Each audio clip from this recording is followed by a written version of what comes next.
For block 3, learn to put yourself out there. Like, go to the teacher's lounge and actually start talking to people. Because when you get to block 4 and 5, at least my principal there was like, this is a job interview all year. So you start making the connections in the teacher's lounge. Because when you're with the kids, you can't talk about things. So really try to put yourself out there. Get out of your bubble then. So when you're student teaching, you're already out. Mine is kind of like that, but in blocks 3 and 4, sometimes the field work, it doesn't feel like you have a lot to do, but still constantly be trying to do something with the kids. So whether it's just walking around and monitoring them and working with them here and there, always be trying to interact because that helps teach you. Just enjoy it. Take your time, enjoy being with the kids, enjoy getting to talk to everybody. Just enjoy it because it doesn't last. If there's advice that I could give to block 3 and block 4 students, it would be, even though it relates to kind of to block 5, to your block 4 placement, try to make it the same placement for your block 5 because it makes all the world of difference in terms of connection and knowing the way your cooperating teacher does things in your school system. Okay. Yeah, sure. I'll go first. So congratulations, you made it through gallery. For me, that was one of the hardest things I had to do. Block 2 for me was the toughest. From here, you're going to have to work hard, but it gets easier and there's a light at the end of the tunnel. Keep it up. Congratulations, you made it this far and it's going to fly by from here. You're going to blink your eye and you're going to be in the same spot that we are right now. The best advice I can give for these next few semesters is to be yourself always. Always love yourself first and do what makes you happy. Congratulations. Like they said, you've made it this far. Keep pushing. Block 2, it was very rough for me as well. It was my toughest block. I struggled a lot through that. Just because you are a human, you have personal things going on, you're working, you are just now really getting into it. So just keep pushing through. You are going to surprise yourself at how much you grow these next few semesters. So just keep going. You got it. Okay, so if you're going into block 3 or block 4 or anything of the above, it is really important to find your people. Find the people who you have the same teaching philosophies as, who you just click with. The people who, when you go in after a really, really bad week at field, and they're just like, I feel you, me too. And you guys vent and you talk about it and you go out and everything is fine. Find your people. It's crucial. It's crucial. And take full advantage of student teaching. I feel like during my block 3, my mentor teacher didn't let me do too much, which is fine, but really just go out of your comfort zone because I feel like I missed a lot of valuable time in the field where I could have been doing more, and that's one thing I really regret. Something that I've been working really hard on since block 3, and I carried it with me into block 5, and it's because of my people that helped me do it.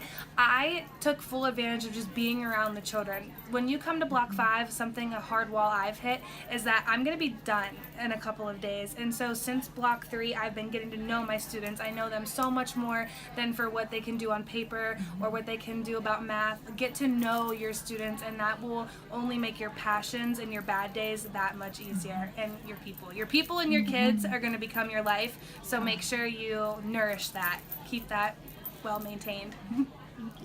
I would say blocks 3 and 4 are kind of like the building blocks for you going into student teaching. So learn your strengths and weaknesses and find your confidence, because the more you do in blocks 3 and 4, the better you'll feel when you're actually in student teaching. Yeah. And also, like they said, find your people, because they'll keep you sane throughout everything.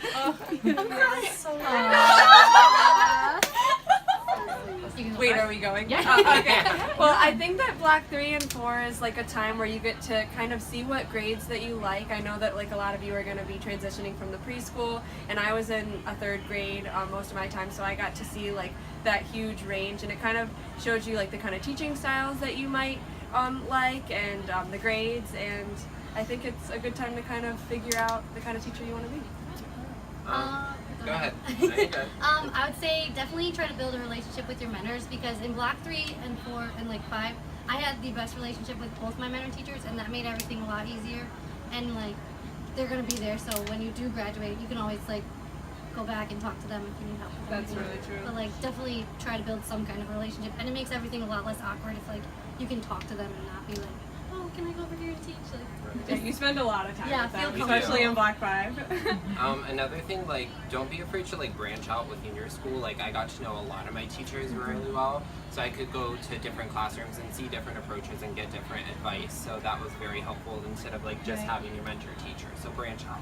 Yeah, and like building on both of theirs, I definitely think it's important to like not be scared to ask if you could teach something. I know that in Block 3 it's limited time in there and you kind of just like feel like you're observing more than you're actually doing, but when I asked my mentor teacher if I could do something, she was more than willing. They just don't know how much you can do, so if you feel like you can do more, do more. If not, take a step back, relax. It's fine, it's gonna be fine. You picked the right profession and everything's gonna be fun and exciting, and just have fun with it. Don't be scared and enjoy it. All right, thank you. Okay, hi, my name's Kelsey. My advice for going into blocks 3 and 4 would be to take advantage of everything that you can. So if your mentor offers something up, even if you're nervous, just try it, because the more experience you get, the easier it's going to be to do block 5 when you're actually student teaching in the end, and that'll make you a better teacher in the end. Okay. Hi, I'm Ashley. My advice for block 3 and 4 would be to, I would say, just to stay on top of everything. Take one day, a day at a time. I know you're looking forward to graduating, but just know that you need to get through blocks 3, 4, and 5, and you'll be fine. So just, that's it. Enjoy. I'm Cassie, and my advice would be definitely during those times where you have to like plan and do your mini units, be as creative as possible. I think if you make, I know in my experience a lot of kids haven't gotten like that fun like lessons and stuff from their teachers, especially in like urban settings. So use that time to be like very creative, and your lesson planning will probably be more fun for you too, and you'll be more excited to teach, and I definitely think all that experience is definitely worth it. Oh, I would also say, I just thought of this, sorry.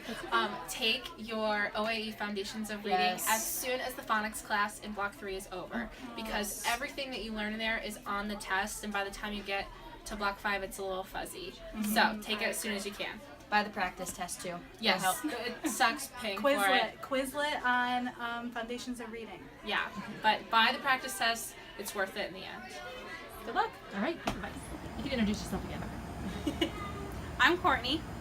So block 3 was actually my hardest block. I had a not very supportive mentor teacher. I was in an independent school where nobody seemed to know what they were doing, and being in this field only 2 days a week was really hard because I made connections with kids, but it's not like what I made with my block 5 kids. So my biggest thing would probably be that in the moments where you question yourself and you feel like you do not know what you're doing and you feel so lost, it is only 16 weeks and there's so much more coming, and there's so much more greatness coming. And do not just stay in a spot because you're comfortable. I moved for block 4s and 5 because I was uncomfortable, but get as much experience as you can. Do not be afraid to go into a rural setting or an urban setting, to work with immigrant children, to work with English as a second language children. Get as much diversity as you can, because you will seriously grow your own mindset as a teacher. And I'm Caitlin, and I would say the best piece of advice kind of goes a little bit along with it. Don't be afraid of an urban setting. I know that I was terrified of an urban setting. I grew up in a suburban setting, so it was very new to me, and so I was really scared as to what I'd come across. But honestly, it is one of the best experiences that I have ever had. It prepared me for the most extreme to the best possible thing. We witnessed a bunch of things that are going to help us become better teachers because we were in an urban setting. And I think that that is one of the most valuable things that I could have asked for during the whole program, is being placed in an urban setting. Let's see. Because the cookie cutter stuff is really cute. And the stuff that we both grew up in the same area, and we had a really good school system, but urban is so unique. And I honestly don't think that I would want to teach anywhere else, because there's so much going on and you are so prepared for the real world, because teaching is a hard profession. So if you're not ready for hard profession, I'd leave now. But I don't think any of you are. So take chances and work really hard, because this program is going to prepare you to be the best teacher you can be. Take those risks. Be a risk taker, like that we've been drilled into do. Be a risk taker, and to accept those challenges, because you can do it, and you will learn a lot from it. And it's some of the best experiences I had were blocks 3, 4, and 5. So, and if you pick a buddy, yes, Caitlin has been my buddy since Block 1. Yep.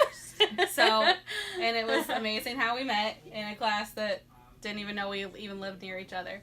But having her as my buddy through every block has made this program so much better, and I feel so much more confident, and it's so nice to be able to go to someone crying and say, I don't think I can do this, like this is hard, and your buddy then becomes your best friend, your critical colleague, and she'll tell it to me straight. Yep. She's going to be like, shut up, you can do it, you're great. She Here's does a the same bottle thing. of wine. Yeah. And I do the same for her. So pick a buddy, stay with them, and you guys will be like thick as thieves. All right. Thank you.